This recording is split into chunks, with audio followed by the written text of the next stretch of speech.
Saudara-saudari yang dikasihi oleh Tuhan Yesus Kristus, selamat bertemu kembali dalam program Arus Hayat Voice.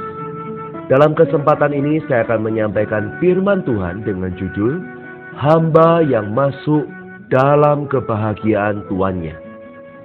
Pembacaan Alkitab kali ini diambil dari Injil Matius pasal yang ke-25 ayat yang ke-21.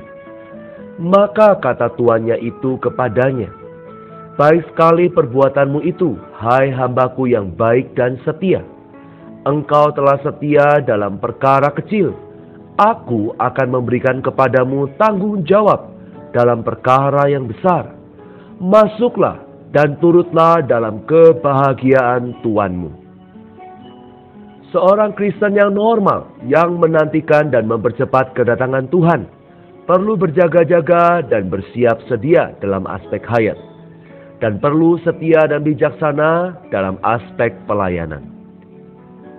Matius 25 ayat 20-23 mengatakan bahwa hamba yang bertalenta 5 dan bertalenta 2 menerima pahala. Hamba yang memiliki laba 5 talenta akan datang kepada tahta penghakiman Kristus. Ia memperoleh laba 5 talenta adalah karena hasil menggunakan karunia 5 talenta yang dimilikinya dengan semaksimal mungkin. Selanjutnya ayat 21 mengatakan, lalu kata tuannya itu kepadanya, baik sekali perbuatanmu itu, hai hambaku yang baik dan setia. Engkau telah setia dalam hal yang kecil.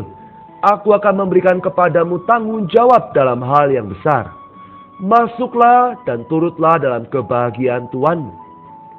Hal kecil yang Tuhan sampaikan di sini mengacu kepada pekerjaan Tuhan pada zaman ini. Tanggung jawab dalam hal yang besar menunjukkan kuasa untuk memerintah dalam kerajaan yang akan datang bersama dengan Kristus. Kemudian kebahagiaan Tuanmu adalah kenikmatan atas Tuhan dalam kerajaan yang akan datang. Ini mengacu kepada kepuasan yang batiniah, bukan sekedar kedudukan yang di luar. Masuk dan berbahagia dalam kebahagiaan Tuhan adalah pahala yang paling besar. Ini jauh lebih baik daripada kemuliaan dan kedudukan dalam kerajaan yang akan datang. Di sini kita melihat dua aspek pahala yang Tuhan berikan kepada hamba yang baik dan setia. Kekuasaan dan kebahagiaan. Hamba yang setia akan langsung masuk ke dalam hadirat Tuhan dalam manifestasi kerajaan. Pahala yang Tuhan berikan kepada hamba yang bertalenta 2 sama persis dengan apa yang diberikan kepada yang bertalenta 5. Ketika hamba yang bertalenta 2 itu datang, berkata bahwa ia telah beroleh laba 2 talenta. Tuhan mengatakan perkara yang sama kepadanya seperti yang dia katakan kepada hamba yang bertalenta 5.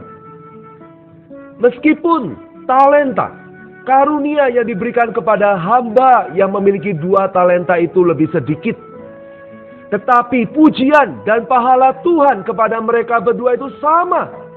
Ini menunjukkan bahwa pujian dan pahala Tuhan tidak berhubungan dengan ukuran dan jumlah pekerjaan kita. Tidak berhubungan dengan ukuran dan jumlah karunia kita. Melainkan berhubungan dengan kesetiaan kita dalam menggunakan karunia-Nya dengan semaksimal mungkin. Pujian dan pahala yang sama akan diberikan juga kepada orang yang memiliki 1 talenta jika dia setia. Namun Matius 25-24 mengatakan bahwa hamba yang menerima 1 talenta itu mencela bahwa Tuhan adalah orang yang kejam, yang menuai di tempat di mana Tuhan tidak menabur, dan memungut di mana Tuhan tidak menanam. Nampaknya memang benar Tuhan itu kejam dan keras dalam keseriusannya. Dan pekerjaan Tuhan kelihatannya selalu dimulai dari nol, dalam keadaan yang tanpa apapun. Namun saudara-saudara yang dikasihi Tuhan, Tuhan meminta kita semaksimal mungkin dalam menggunakan karunia-Nya untuk pekerjaannya. Kita seharusnya tidak beralasan apapun untuk tidak menggunakan karunia-Nya. Hal ini seharusnya memaksa kita, melatih iman kita, sehingga kita dapat menggunakan karunia yang Tuhan berikan dengan semaksimal mungkin. Sesungguhnya Tuhan telah memberi kita masing-masing paling sedikit 1 talenta. Pemberian talentanya kepada kita, itu adalah penaburannya, itu adalah penanamannya. Paling sedikit kita mempunyai 1 talenta. Saudara, talenta ini adalah benih yang telah Tuhan tabur dan tanam bagi kita. Jika kita pergi dan menggunakan talenta itu dengan setia dan tepat, maka talenta itu akan produktif dan hasilnya akan berlipat ganda. Dalam ayat 27, Tuhan mengatakan, karena itu seharusnya uangku itu kau berikan ke bank, supaya pada waktu aku kembali, aku menerimanya serta dengan bunganya. Memberikan uang kepada bank, kepada orang yang menjalankan uang, artinya menggunakan karunia Tuhan untuk menyelamatkan orang dan melayankan kekayaan Tuhan kepada mereka. Bunga uang di sini adalah hasil yang bermanfaat yang kita peroleh untuk pekerjaan Tuhan dengan menggunakan karunia-Nya. Orang yang menjalankan uang di sini adalah orang yang baru percaya, orang yang lemah, orang yang bermasalah, orang yang muda dalam Tuhan, dan orang yang mundur. Kita perlu mendepositkan harta Tuhan ini kepada mereka. Jika kita menggunakan talenta kita dengan cara ini untuk memperhatikan mereka, maka kita tidak hanya akan melipat gandakan talenta, tetapi diri kita akan cepat bertumbuh, serta cepat diubah dan diperbarui di dalam roh dan pikiran kita.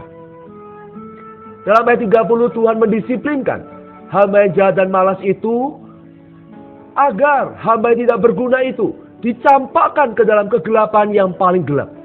Di sana akan terdapat ratapan dan kertak gigi. Pendisiplinan yang Tuhan berikan ini tidak mengacu kepada kebinasan yang kekal, melainkan ini adalah untuk menanggulangi ketidaksetiaan hamba itu dalam menggunakan talenta Tuhan.